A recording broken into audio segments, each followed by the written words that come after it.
This godlike being has transcended past the need for pants.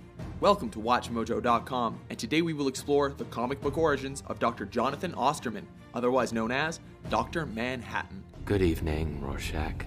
Dr. Manhattan, you know why I'm here? Yes.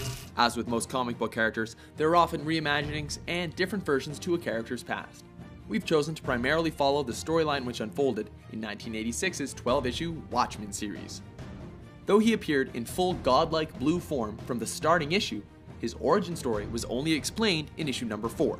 This was when the blue demigod, who was already shown to have the power to manipulate time and space, placed himself in self-imposed exile on Mars after being led to believe that he was causing cancer to those around him. It is February 12th, 1981.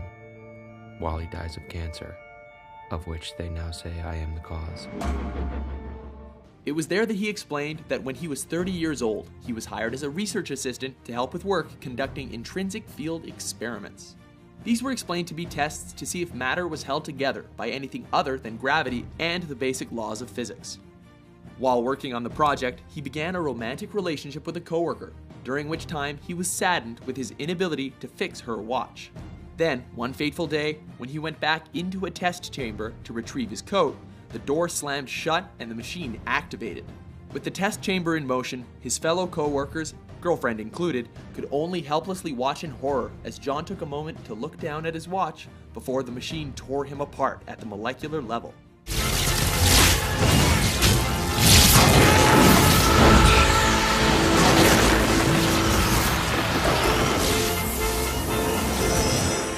Months after John's funeral, he began to rematerialize periodically, albeit in half-composed forms, before finally reappearing in his new omnipotent blue form.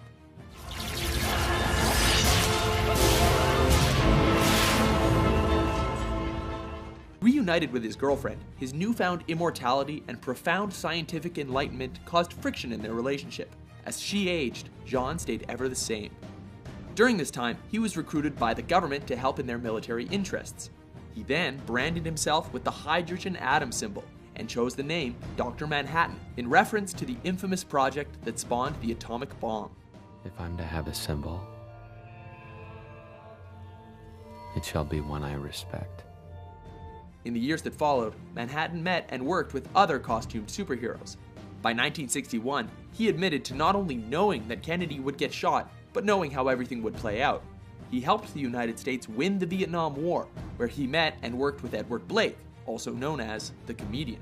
His former co-worker and girlfriend, now significantly older, their relationship finally fell apart when John began a relationship with a young lady named Laurie Jupicet, who also happened to be the young costumed superhero Silk Spectre. Janie accuses me of chasing jailbait.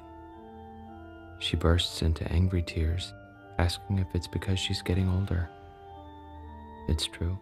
As before, Manhattan continued to slowly lose all ties to his humanity. Taking only an abstract interest in human concerns, he found himself increasingly unable to make an emotional connection with his new girlfriend. His boundless physical powers alienated him from her, as it had his previous partner, and Laurie eventually left him as well.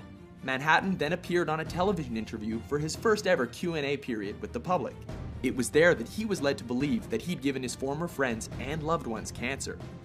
Emotionally shattered and bombarded with questions, Dr. Manhattan literally teleported everyone out of the room, then made a few quick stops on Earth before teleporting himself to Mars. Leave me alone!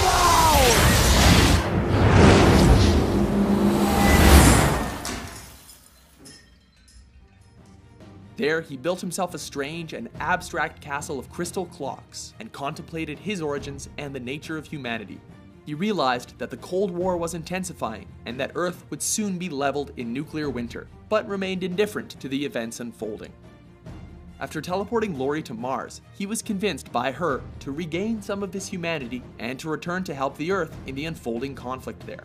However, upon their return, they were too late, as the terrible plot to destroy New York had already taken place. When he and Laurie attempted to intervene and bring the culprit to justice, John was led into a trap and seemingly vaporized. This, of course, did not work, and he rematerialized as close to angry as he could get. He, along with the rest of the heroes on site, were then convinced of the plan's true purpose. to end the Cold War and unite the world under a falsely perceived common enemy. In the movie, the blame of the common enemy is placed on Manhattan himself, whereas in the comics, it's blamed on a giant hoax about an alien invasion. What do you mean you did this? Not directly.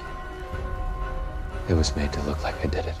Either way, realizing that this newfound peace, based on a lie, would be best for humanity, Manhattan agreed to not reveal the secret. He was, however, forced to kill his former friend Rorschach, whose incorruptible moral code dictated that the truth had to be told. Manhattan then said that though he had regained interest in human life, he was leaving the galaxy for one that he considered less complicated.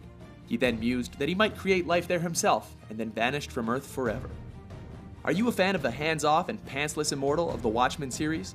For more thrilling comic book origins, be sure to subscribe to WatchMojo.com. Goodbye, Rorschach. Took a lot of effort to get in here to see you. I'm not leaving until I've had my say.